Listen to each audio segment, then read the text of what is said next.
ով է կառավարում ինչպես իրականացնում, որտեղ ասում են, էլի խնդիրներ են ստեղծվում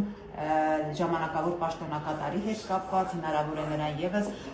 կանչեն հակակոռուպցիոն կոմիտե, այս առումով ինչ է կատարվում Գյումրու քաղաքապետարանում։ Իմ ունեցած տեղեկություններով այդ հակակոռուպցիոն կոմիտե, կոռուպցիայի կանխարգելման հանձնաժողովը շուտանից վարույթ էր սկսել, հասկանալու համար, թե համատեղելի է հեսա աներ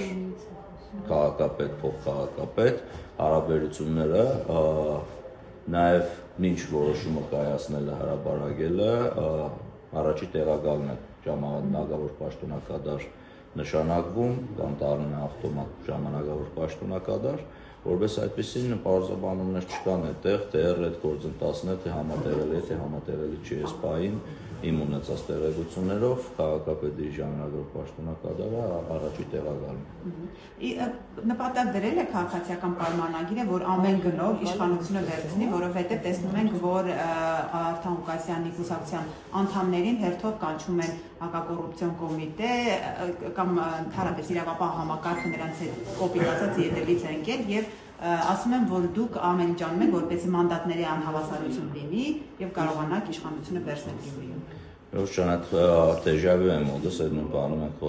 լրագրողները հարցնում էին 2024 թվականին, եթե չեմ սխալվում, Սամվել Պալասանյանի թիմի, Վարդգես Սամսոնյանի թիմի հետ կապված, վերցրեցինք իշխանություն, չվերցրեցինք,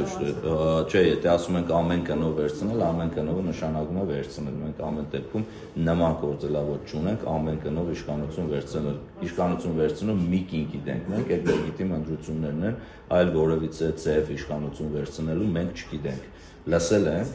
բայց ամեն դեպքում չենք օգտագործում, ինչ է տեղի ունենում Վարդան Ղուկասյանի կուսակցության կուսակցական գործընկերների հետ, հավականի ցուցակը մեծ է, որովհետեւ մեկին եթե հրավիրում են իրավապահ համակարգի ինչ-որ խնդիրներ պարզաբանելու, հաջորդը տեսակ մենք դեպքն ունենք, իմ տեղեկություններով Գևորգ Ղուկասյանը մանդատը վայր է դրել, հաջորդն է վերցնելու այդտեղ գործընթացը, որը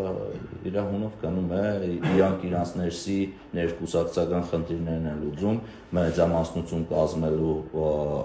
բան չկա այդտեղ, ոչ նպատակ կա, ոչ էլ պատկերացում է, թե ինչ ձևով կարելի է մեծամասնություն կազմել, որովհետև իրանց ավականիները հետո գալիս իրանց կանալը լրացնում են, այլ ընդդիմադիր ուժերը եւս իրենց տեղում են ու պնդել, որ մեր իշխանությունները տարբեր կողմերի վրա ուժ են գործադրում, որովհետեւ ուժ չկա, այդ մարդիկ իրանց համար իրանց աշխատանքին է, կա իրավական գործընթաց, որն էլ կանչում, քննում, հասկանում, շարունակում են իրենց աշխատանքը։